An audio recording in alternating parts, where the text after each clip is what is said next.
Welcome to BS 9 news. ధన్వాడలో కొనసాగుతున్న ముని రంగస్వామి నాటక ప్రదర్శన. మండల కేంద్రమైన ధన్వాడలో గత 3 రోజుల నుంచి ముని రంగస్వామి నాటక ప్రదర్శన ఎంతగానో ఆకట్టుకుంటోంది. మెయిన్ రోడ్ చౌరస్తాలో నాటక ప్రదర్శన కొనసాగిస్తూ ముని రంగస్వాముల జీవిత చరిత్రను ప్రదర్శిస్తూ ప్రేక్షకులను ఎంతగానో ఆకట్టుకుంటున్నారు. ఈ నాటకంలో పాత్రదారులు ఆటలు పాటలతో అలరిస్తున్నారు. ఈ నాటక ప్రదర్శనను చూడడానికి ధన్వాడతో పాటు చుట్టుపక్కల గ్రామాల నుంచి పెద్ద ఎత్తున తరలివస్తున్నారు. రాత్రి 9 గంటల నుంచి తెల్లవారుజామున 4 గంటల వరకు నాటకం ప్రదర్శిస్తున్నారు. మొదటి రోజు నాటక ప్రదర్శనలు ఎస్ఐ రమేష్ ప్రారంభించారు. ఎన్నో ఏళ్ల తర్వాత కనుమరుగైన ఈ వీధి నాటకం ప్రదర్శిస్తుండడంతో యువకులు, మహిళలు, పెద్దలు, పిల్లలు చూడడానికి చూపుకట్టారు.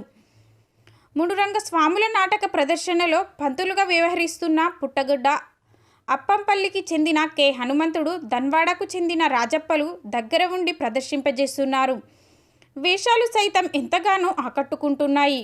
ఈ నాటకంలో నారదులుగా దయ్యాల కురుమయ్య, భూదేవిగా చెట్టు కింద నరేష్, శంకరుడిగా జడల ఉషనప్ప, పార్వతీదేవిగా దయ్యాల తిరుమలేష్, విష్ణుదేవుడిగా రాములు, లక్ష్మీదేవిగా కోతి నరసింహులు, పెద్ద మాధవ చక్రవర్తిగా చెక్క చిన్న నరసింహులు, చిన్న మాధవ చక్రవర్తిగా ఊసు బాలయ్య, మునిస్వామిగా సిద్ధి రాఘవ, 1వ మునిస్వామిగా దయ్యాల మల్లేష్, 1వ తిరుమల స్వామిగా చెట్టు కింది బాలరాజ్, 2వ తిరుమల స్వామిగా గార్లపల్లి బాలస్వామి, తోట లక్ష్మీదేవిగా కోతి కురుమయ్య, 2వ మునిస్వామిగా బుర్ర బాలప్ప, సమాధి మునిస్వామిగా దయ్యాల సిద్ధప్పలు పాత్రలు ధరించారు. అదేవిధంగా ఈ నాటకంలో చెక్క చిన్న నరసింహులు రాజు, చిన్నరాములు, బిలకాల బుడ్డప్ప, చెక్క సాయిరాములు ఈ నాటకంలో పాత్రలు వేసి పలువురిని ఆకట్టుకున్నారు. ఈ మునురంగ స్వాముల నాటకంలో అనేక ఘట్టాలు చూడముచ్చటగా కొనసాగాయి. వివిధ పాత్రలు వేసిన వారికి వారి బంధువులు వారి ప్రదర్శనని చూసి బహుమతులు అందించారు.